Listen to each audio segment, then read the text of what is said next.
निकालना शुरू किए तो मुझे स्टार्ट में पेपर्स मिले कि कोई बिल्डर माफिया नहीं, वहां पर जो यहाँ के स्थानीय आमदार है जितेंद्र अवार्ड, उनके ही पार्टी के अध्यक्ष है शमीम खान, उनका रजिस्ट्री में मुझे नाम आया कि उन्होंने वो जगह हुआ कुछ खर्च बेच किया है और वहां पर वो रिजर्वेशन प्लॉट पे अभी जो कंस्ट्रक्शन मिनिस्टर संजय बांगर, उनसे मुलाकात हुई कि सर ये हमारे शहर के 6 रिजर्वेशन है, इसको आप यानी ऐसा बिल्डरों को मत दीजिए डेवलप करने के लिए, टीएमसी से खुद डेवलप करे।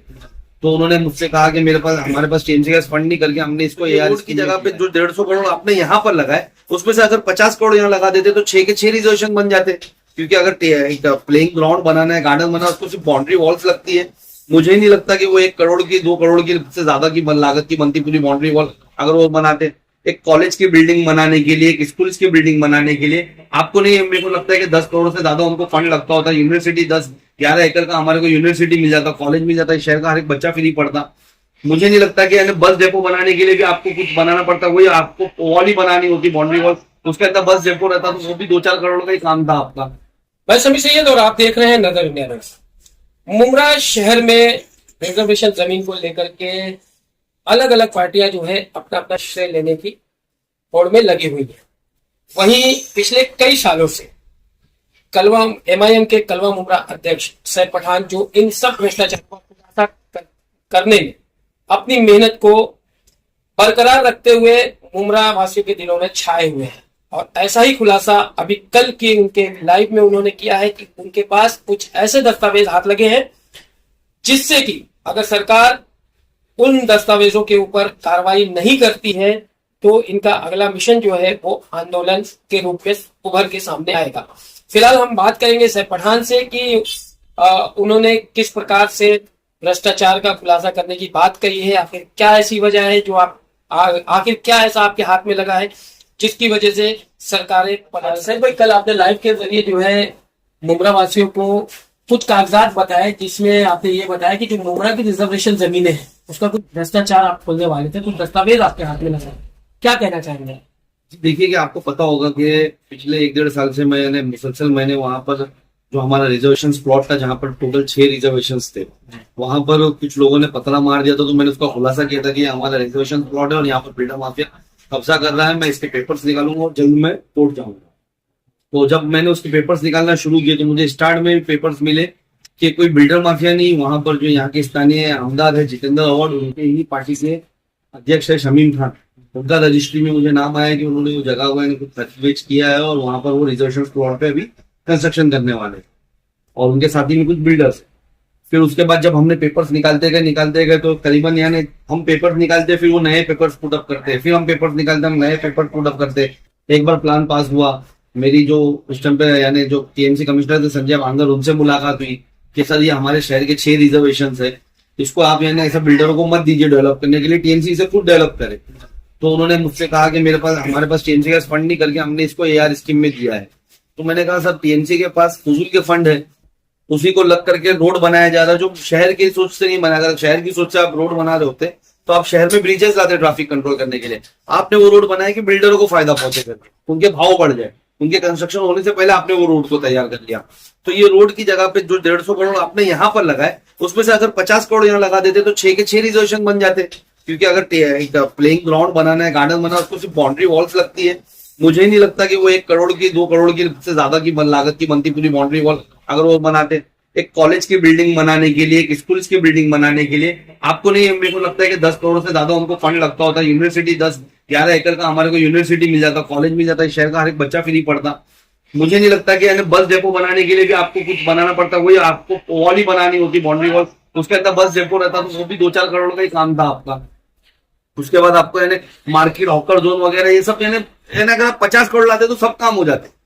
तो आप यानी ऐसा करके तो उन्होंने बताया कि नहीं है। फिर ताजुब की बात ये है, मैंने उनसे कहा कि सर चले आपके पास फंड नहीं था, लेकिन जब ये खरीद बेच हुई हमारे रिजर्वेशन प्लॉट की, तब तो जितेंद्र अवार्ड हाउसिंग मिनिस्टर थे। क्या मुझे आप एक सवाल का जवाब दे, क्या वो अपनी मिनिस्ट्री से पैसा नहीं ला सकते? तो उन्होंने कहा देखिए वो ला सकते थे, लेकिन मैं उस बारे में कुछ नहीं कहूंगा।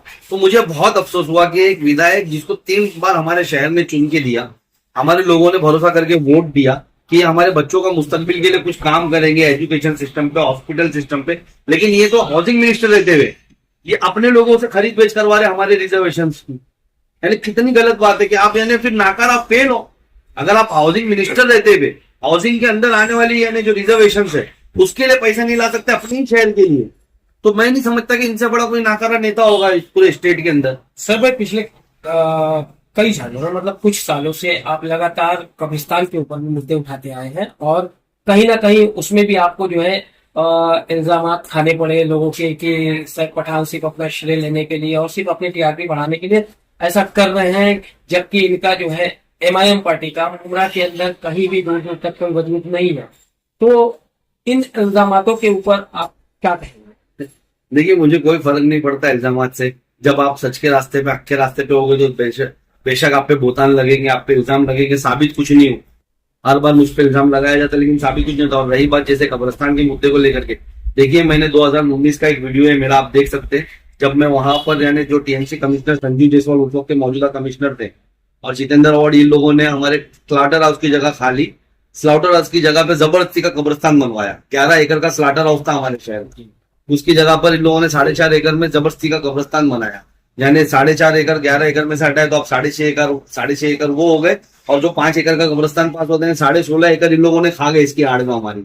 तो मैं उसका सवाल पूछने के लिए उनके पास गया था कि आप ये हमारे बाकी की जो जगह है उसका क्या करोगे, हमको उस पर स्लाटर हाउस कब दोगे हमको। यानी जब ये कब्रिस्तान जो अभी आपने बनाया है ये लो लाइन एरिया है, मेरी उस वक्त इंजीनियरों से बात हुई थी, ये शहर का सबसे लो लाइन एरिया था, खाड़ी के नजदीक है, यहाँ पर दलदल मार्शीलैंड है, आरटीआई के थ्रू पेपर बाहर आ चुके थे।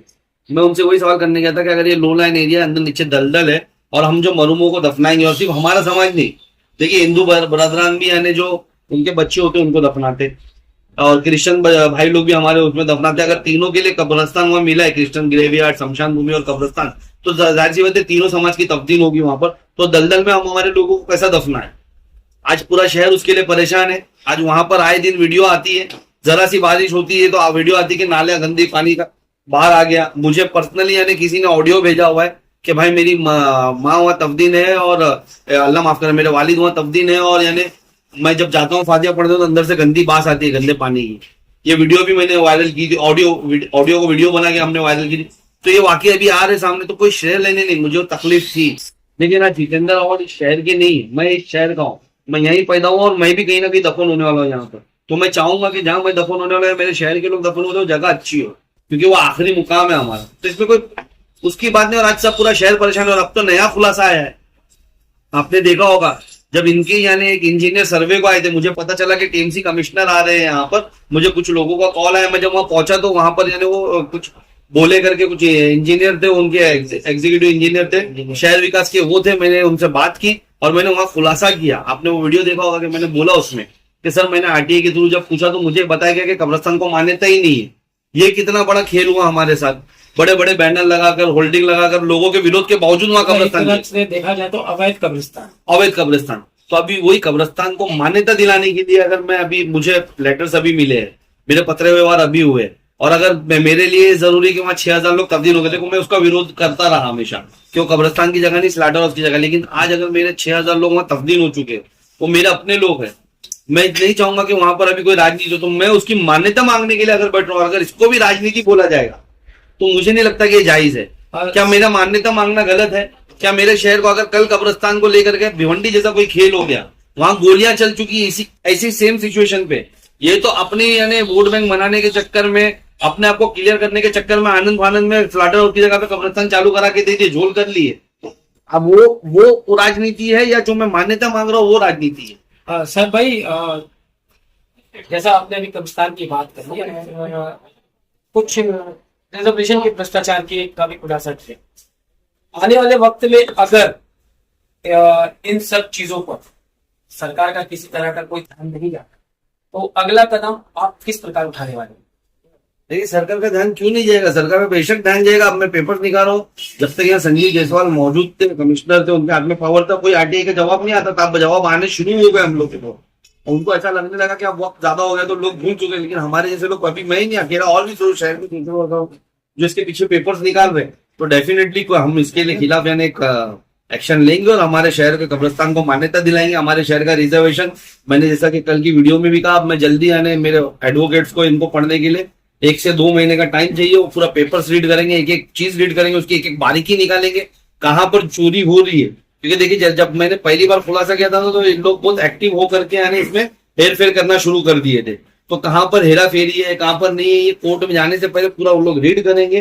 फाइनल पेपर्स मेरे को नस्ती आ चुकी है, फाइनल प्लान्स मेरे पास आ चुके हैं। जो उन लोगों ने अभी फाइनल प्लान उनको भी पास होकर के पिछले महीना मिला, वो मुझे अभी आ चुका है। तो डेफिनेटली हम कोर्ट जा करके हमारे रिजर्वेशन जो हमारा आके वो लेके रहेंगे, और इंशाल्लाह ताला सरकार भी देगी, और हम अगर नहीं होता तो हम कोर्ट से तो ला ही रहेंगे। अभी कब्रिस्तान के मुद्दे को लेकर के आपने एक लेटर सबमिट किया था कुछ आंदोलन के लिए, जी, तो उसका क्या जवाब आया?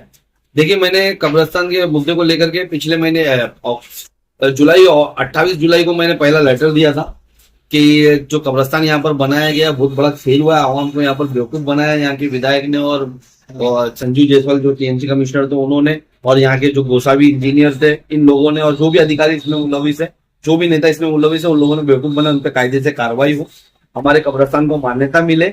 हमारे शहर का जो क्या बोलते स्लाटर हाउस आप लोगों ने छीन लिया, इसकी आड़ में हमको स्लाटर हाउस मिले, क्योंकि हमारे शहर का स्लाटर हाउस बन जाता कम से कम 10,000 लोगों को रोजगार लग जाता। तो हमारे शहर को वो स्लाटर हाउस मिले और इन सब पे कार्रवाई हो करके मैंने ये मांगनी की, और हमारे रिजर्वेशंस को बचाया। ये मांगने की उन लोग कोई जवाब नहीं दिया। फिर मैंने 13 सितंबर को इनको वापस से लेटर लिखा कि मैंने आपको 28 जुलाई को लेटर लिखा था, 28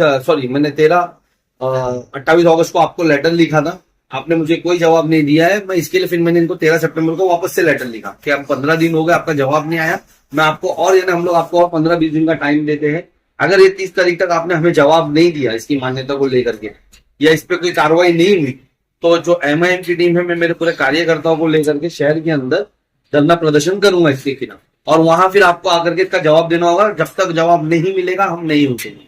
मुमरा की आवाम से किस तरह का सहयोग चाहिए? देखिए, मुमरा की आवाम से यही कहूंगा कि देखिए, ये जो कब्रिस्तान की मान्यता की बात है, या जो रिजर्वेशन की मान्यता की बात है, ये सब आपके हक की बात है, ये हमारी नहीं। और हम तो इंशाल्लाह ताला लड़ते रहेंगे। बेहतर होगा ये सरकार जिस तरीके से यानी थोड़ा फास्ट सुनेगी, अगर आप लोग हमारा साथ देंगे, आप लोग आए जुड़े, क्योंकि जनता ही जनार्दन होती है, वही फैसले करती है और वही फैसले करवाती है। देखा होगा अभी आपने कि यानी जिस तरीके से मुसलमान रोड पर आ गए अपनी बात गुस्ताखी रसूल के खिलाफ मनवाने, देखिए कैसे सबके स्टेटमेंट चेंज होने लगे। जो न्यूज एंकर लोग हमारे खिलाफ बोलते थे, आज वही बोल रहे कि नहीं, इनको पाकिस्तान जाना बोलना गलत है, इनको इंडिया में। तो जब जनता रोड पे आती है तो सब बातें होती है और सब बात मनवा लेती है। तो आप आए हमारे साथ रोड पे, इंशाल्लाह ताला यानी हमारे साथ जुड़िए और अपने हक की लड़ाई में हमारा साथ दीजिए, हम आपको हक दिला के रहेंगे। ये तो ये MIM के कलवा मुमरा अध्यक्ष जनाब साहिब पठान, जिन्होंने बेबाकी से हमारे सवालों का जवाब देते हुए कहा है कि हम हमेशा से आवाम के लिए, उनके हक के लिए लड़ते आए हैं और लड़ते रहेंगे। यहाँ तक कि कब्रिस्तान के मुद्दे को लेकर के भी उनसे हमारी बात हुई। उन्होंने कहा कि हमने जो पत्र व्यवहार किया था, उस पत्र व्यवहार के आधार पर अगर उसकी सुनवाई नहीं होती है तो आने वाले दिनों में वो और उनकी टीम मिलकर के धरना आंदोलन पे बैठेगी।